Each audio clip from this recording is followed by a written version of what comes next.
Bienvenidos a Real Historia, el podcast que te transporta a través del tiempo para rememorar los acontecimientos más importantes de la historia universal.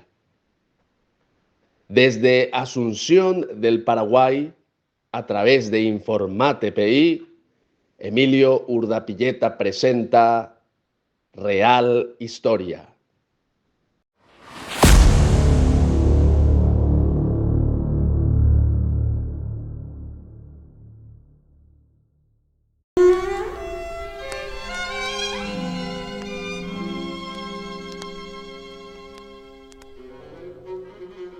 Sábado 29 de noviembre del 2025. Existen testimonios sobre la guerra de la Triple Alianza que son poco conocidos, pocas veces mencionados. Uno de ellos fue escrito allá por 1910 más o menos y pertenece a un protagonista del conflicto al que en escasas ocasiones se le recuerda y sin embargo tuvo importantes actuaciones muy relevantes, sus contribuciones para el ejército paraguayo en algunos triunfos de gran envergadura que obtuvo en la contienda bélica. Nos referimos al capitán de fragata Romualdo Núñez, de quien hablaremos hoy brevemente en este episodio en el que recordaremos sus proezas y especialmente sus memorias, porque dejó escritos testimonios de gran valor y de gran importancia también para conocer más sobre la guerra de la Triple Alianza. Esto es La Real Historia, episodio número 68.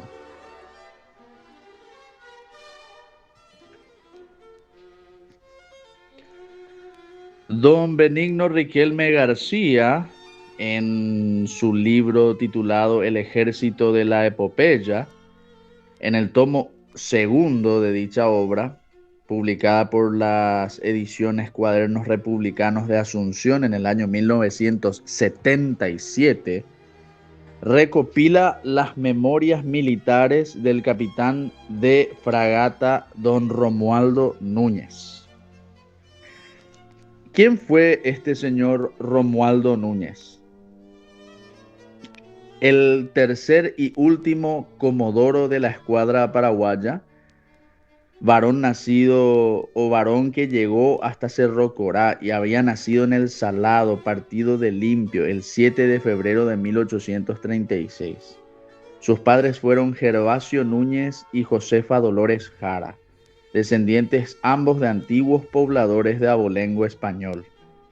Su formación cultural la debió a la Academia Literaria y al padre Telles, quien mantenía una docencia privada en la telúrica Tapuá, siendo el citado el más distinguido de sus alumnos. Cuando en 1853 el gobierno de don Carlos Antonio López decide la estructuración permanente de la Armada Nacional, Núñez es uno de los 10 jóvenes que ingresan bajo bandera como guardia marina y ahí arranca su nutrida y brillante hoja de servicios. Esto nos cuenta precisamente don Benigno Riquelme García al respecto de Romualdo Núñez. Y continúa, 10 años cimeros y definitorios afectó al desarrollo y solidificación del arma y servicio, tal entonces era. Iniciadas las hostilidades, pasa a integrar la flotilla expedicionaria al Mato Grosso, donde hará estación y guarnición por casi 3 años. Su denuedo y valor son reconocidos por las bermejas condecoraciones de 3 heridas que les producieron en un mismo día. Llamado por el mariscal López al frente sur e incorporado a su estado mayor, las vicisitudes pasadas por el capitán Núñez, que tanto dicen a la historia y tan diáfanamente las relata, aclaran, rectifican o ratifican sucesos fundamentales de la gran crónica. La incorporación a la bibliografía de la epopeya de sus memorias es un aporte sumo y no dudamos en calificar uno de los más valiosos, dado que gracias a sus revelaciones obtienen congruencia a afirmaciones de Thomson, Centurión y Reskin, tratadistas clásicos, pero cuestionables por disímiles aspectos. Esto nos dice, como ya señalamos, don Benigno Riquelme García al hacer una pequeña introducción al respecto de la obra de Romualdo Núñez, sus memorias militares.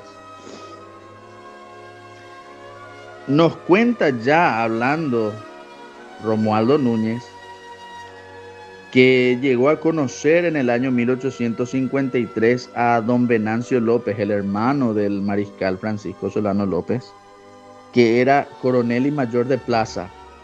Y cuando se constituyó la Academia Literaria o el estudio o escuela de latinidad, pidió a 10 jóvenes estudiantes, don Venancio López se refiere al hermano del mariscal, pidió 10 estudiantes de los más adelantados de la Guardia Marina para hacer esos cursos. Y allí es donde le llaman a él junto a otro, Remigio Cabral, y los 10 estudiantes que pasan a hacer estos cursos. Muy interesante lo que cuenta don Romualdo Núñez.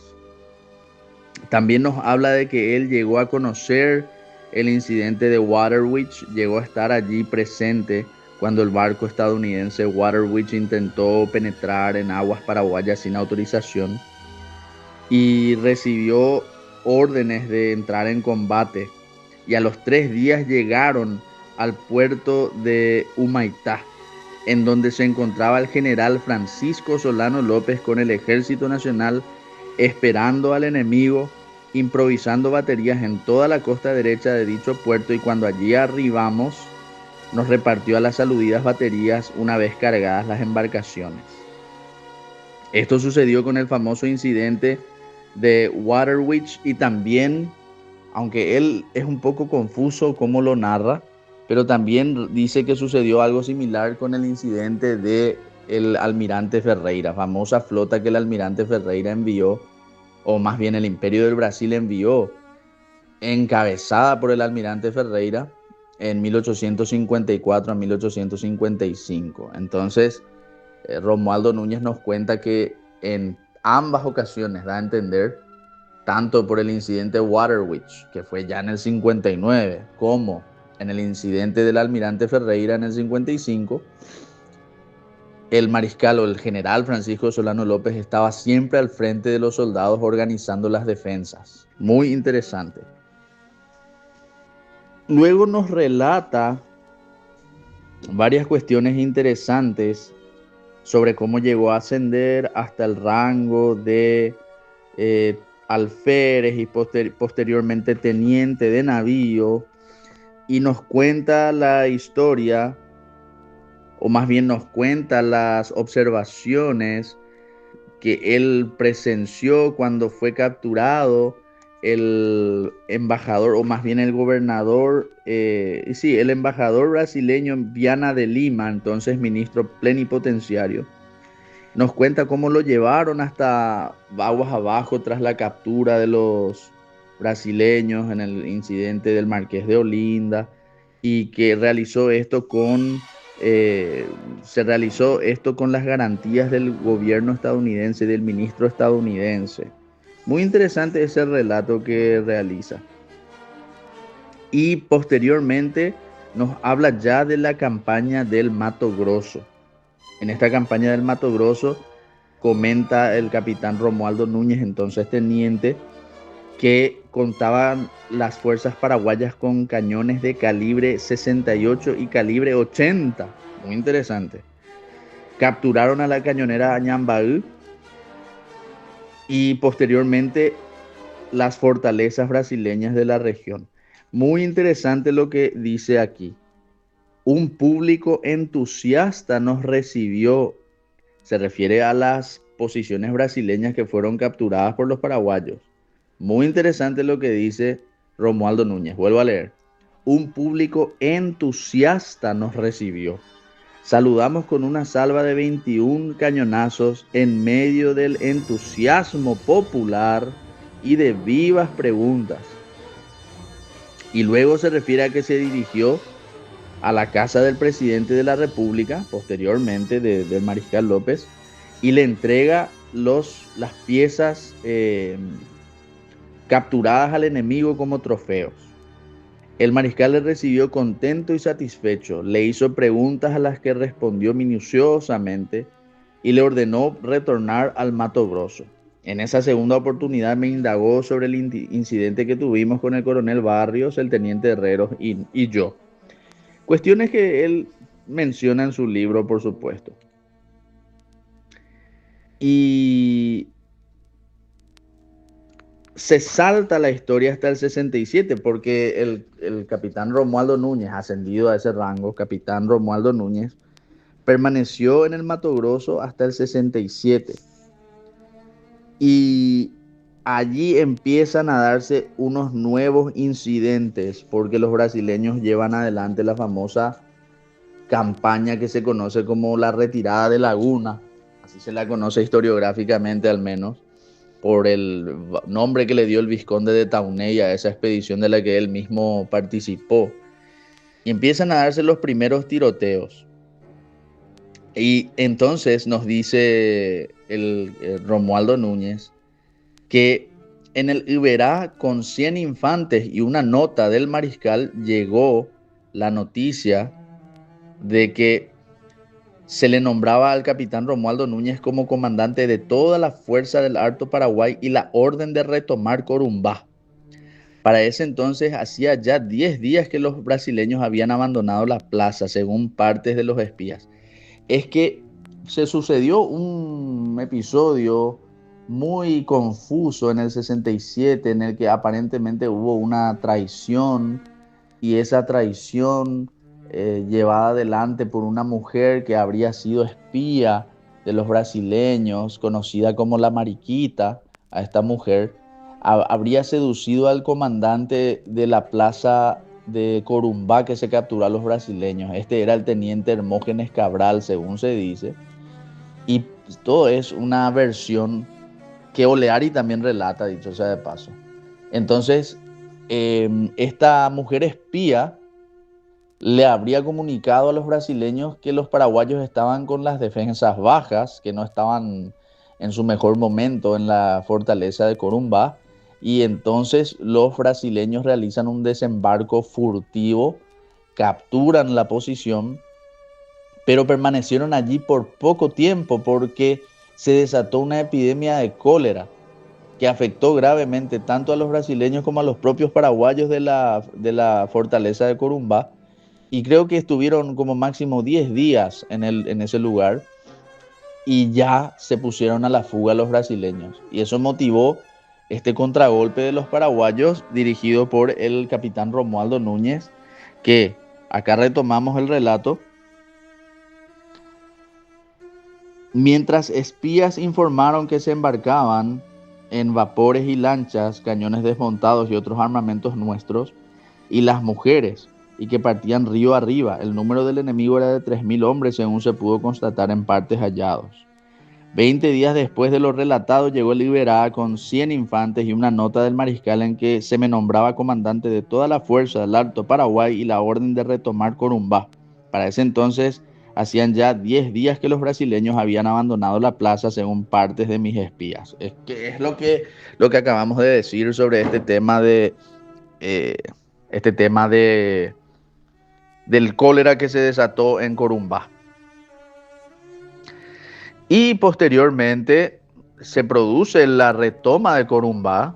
Los brasileños empezaron la retirada de Laguna, que justamente comenzó con la retirada de Corumbá por el cólera que empezó allí, ¿verdad? Empezó el cólera muy grave. Y en el río de San Lorenzo, tortuoso, angosto y cubierto sus orillas de montes, allá por el 11 o 12 de julio de 1867, estamos hablando, allí se produce combate naval, un combate naval, y vamos a narrar el combate naval del río San Lorenzo entre el 11 y el 12 de julio de 1867. ¿Por qué vamos a narrar este combate más bien fluvial? No tanto naval, sino fluvial. Porque terminó en triunfo paraguayo y pocas veces se habla de este combate fluvial en el río San Lorenzo, al norte, allá en la región del Mato Grosso. Lo dice Romualdo Núñez: el río San Lorenzo es tortuoso, angosto, cubierto sus orillas de montes, de las que nos llovían disparos de fusil sin ver a los tiradores. Al entrar en combate fui herido con una bala de fusil en el brazo izquierdo y enseguida fue herido en la ingle el alférez Felipe Morales, quien se me acercó diciendo sentir no poder ayudarme más por encontrarse muy mal herido, a lo que respondí que aún heridos combatiríamos hasta morir. Morales se retiró y sentándose en la costa de la baranda del puente, halló la muerte sentado reteniendo el fusil con que mataba enemigos. Junto a él también se encontraba muerto, sentado y encostado en la baranda opuesta, el práctico Benito Ruiz. El fuego de la fusilería llovía de ambas orillas con repetidas llamadas de pito del vapor. Se reunieron las tropas que perseguían en los montes y embarcadas. Me largué para arriba dejando a bordo del Paraños al alférez Miguel de Cuz, maquinistas y marineros, por ver de arreglar y ponerse en marcha para poder dar vuelta y volver sobre el Antonio Juan, que así se llamaba el otro vapor que iba navegando a corta distancia. ¿Por qué habla del Paraños? Porque los paraguayos por breve momento lograron capturar este buque que los brasileños casi dejaron abandonados ahí, el buque Paraños, así como sucedió con el Añambaú en la campaña del Mato Grosso. En la campaña del Mato Grosso en el 65, los brasileños dejaron allí abandonado el vapor Añambaú. Huyeron despavoridos y los paraguayos lo capturaron, junto a otro pequeño buque brasileño conocido como Jacobina, que también capturaron los paraguayos ahí. Entonces, lo que nos cuenta acá es que justamente ellos habían capturado el Paraños y se disponían a combatir contra el vapor Antonio João o Antonio Juan, que se llamaba así el otro vapor que iba navegando a corta distancia. Continúa diciendo Romualdo Núñez: traté de virar para aguas abajo con la máquina, pero sin poder conseguir por la angostura del río. Los tiros de fusilería continuaban nutridos desde las orillas. No veía a los tiradores, pero las veces que quedaban en dirección de donde partía el fuego les contestaba con mis piezas. Nuevamente recibí otra herida en el brazo izquierdo, un poco más abajo de la anterior. Me veía ya sin oficial, sargentos ni cabos. El primero muerto y de los segundos, algunos muertos y otros malheridos. Siempre en el empeño de volver para abajo, embiqué la popa en la barranca, quebrantando y venciendo el timón cuyo servidor me anunció que no podía gobernar más la embarcación. En esto recibí otro balazo en el pie izquierdo que me privó de andar parado y así sentado y arrastrado mandaba. Impresionante porque hizo el intento de mantenerse con el control del vapor brasileño Paraños. En eso sucede lo siguiente. Otra tropa paraguaya que estaba en esa operación realiza la captura del barco brasileño Jauru o Jauru. Este se había escapado, les cuento, en la operación del Mato Grosso en el 65. Se había escapado de ser capturado. Justamente estaba con el Añambaú en su momento y se escapó este Jauru. Consiguió fugarse, replegarse hasta Cuyaba. Este mismo vapor Jauru se encontraba ahora en esta operación que llevó a cabo Romualdo Núñez, en esta batalla del Riacho San Lorenzo, combate del San Lorenzo que ocurrió entre el 11 y el 12 de julio de 1867. Se hallaba ahí junto a los barcos brasileños Antonio João y Paraños. ¿Y qué sucedió con el Jauru? Dice: mandé abordaje, pero el impulso, aún luego de parar las máquinas, hizo que se chocara la proa con la rueda del buque adversario, enganchando ya. El cabo Victoriano Escato, jefe de pieza de proa, disparó un tiro con bala y metralla sin mi orden a flor de agua, produciéndose el abordaje seguido de la matanza de todos los que se encontraban a bordo y proseguida con los que se escapaban hacia los montes. Poco después iba a pique la nave enemiga. La restante, a 80 metros nuestros, se hallaba impotente de hacer fuego sobre nosotros con sus cañones sobre coliza, uno a proa y otro a popa, porque cuando lo intentaban, los servidores de las piezas eran masacrados por nuestra guardia de popa. Este es el combate o la batalla del río San Lorenzo que estamos mencionando. Y los barcos que participaron de esta operación fueron tres: el río Apa, el Salto del Guairá y el Añambal. Los tres barcos paraguayos. El Añambal fue capturado por los paraguayos, como ya dijimos, en enero de 1865. Y el Salto del Guairá y el río Apa eran de construcción paraguaya. Y los brasileños tenían tres barcos: el Jaurú que mencionamos, el Paraños y el Antonio João. Y justamente el barco que se fue a pique, que está mencionando Romualdo Núñez, es el Jaurú. Es decir, que los brasileños perdieron un barco allí, el Jaurú, que se fue a pique. Y los paraguayos estuvieron a punto de capturar al Paraños, pero no lo lograron porque justamente la cantidad de heridos de ambos bandos que hubo en esta batalla hizo imposible ya que los paraguayos pudiesen conseguir remontar con el Paraños. Entonces se vieron forzados a abandonarlo allí, y los brasileños posteriormente lo rescataron con el Antonio João.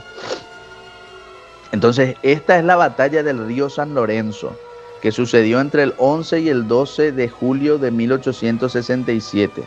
Fue un combate fluvial entre los barcos paraguayos Salto del Guairá, río Apa y Añambal contra los barcos brasileños Jaurú, Paraños y Antonio João. El resultado de la batalla fue un vapor brasileño hundido, el Jaurú. Entonces, estamos hablando de que si consideramos que se hundió un barco brasileño y los otros barcos de ambos bandos quedaron gravemente heridos, porque fue así, quedaron salpimentados de buracos y de tiros penetrantes, los barcos que sobrevivieron: el Antonio João, el Paraños, y también el Salto del Guairá, el río Apa y el Añambal. Pero hay un barco hundido, que es el Jaurú de los brasileños, o Jaurú, lo que nos indica que fue una victoria pírrica, pero victoria al fin, de la flota paraguaya sobre la flota brasileña en la batalla de San Lorenzo. Y esto nos lo cuenta Romualdo Núñez, el capitán de esta operación, en sus memorias. Entonces, de gran valor y de gran importancia son estas memorias que justamente recopilan estos eventos y nos sigue hablando de muchas cuestiones. El capitán Romualdo Núñez se comunicó en varias circunstancias con el mariscal Francisco Solano López, y el mariscal Francisco Solano López varias veces le dio la razón a Romualdo Núñez. Le consideraba como un hombre de confianza por su valor, por su valentía, por la cantidad de heridas que recibió en combate. A pesar de que Romualdo Núñez tenía una enemistad personal con el general Vicente Barrios, una enemistad que se remontaba justamente a la campaña del Mato Grosso en el 64-65, en donde aparentemente Vicente Barrios comandó de forma poco diestra y poco acertada a su tropa.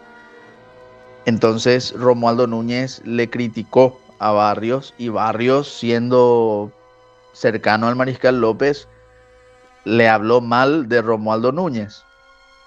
Entonces el mariscal lo hace llamar al capitán Romualdo Núñez, le interroga, le somete a un interrogatorio, y al final le exonera de todas las acusaciones. O sea, Romualdo Núñez era un tipo valiente, y su valentía estaba comprobada con las heridas que recibía en todos los combates, porque era un tipo que recibió varias heridas. Y el mariscal miraba y decía, bueno, a un tipo como este, con tantas heridas de batalla,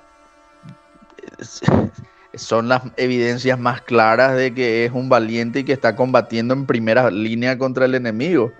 Y Vicente Barrios, que nunca vio por lo visto una batalla de cerca, por lo visto, digo, ¿verdad? Quizás estoy juzgándolo mal a Barrios, pero me baso en las memorias de Romualdo Núñez, ¿verdad? O sea, en este caso me baso en las memorias de Romualdo Núñez. No estoy diciendo que sea cierto o no que el general Vicente Barrios nunca vio una batalla, por lo menos de cerca. Pero Romualdo Núñez lo da a entender así, que le acusaba a él falsamente Barrios, siendo que Romualdo Núñez y sus hombres eran los que estaban allí en el frente, recibiendo todos los tiros. Y Barrios atrás, escondido, más o menos, así da a entender Romualdo Núñez. Y el mariscal Francisco Solano López le dio la precisa a Núñez en varias ocasiones, al punto tal que, como ya vimos, le nombra comandante de las tropas paraguayas en el Alto Paraguay. Y Romualdo Núñez obtiene la última victoria de la historia de la flota paraguaya, que es en el combate de San Lorenzo el 11 y 12 de julio de 1867. La última victoria de la flota paraguaya, en donde se hundió al barco Yaurú y se dejó gravemente averiados a los barcos brasileños Antonio João y Paraños.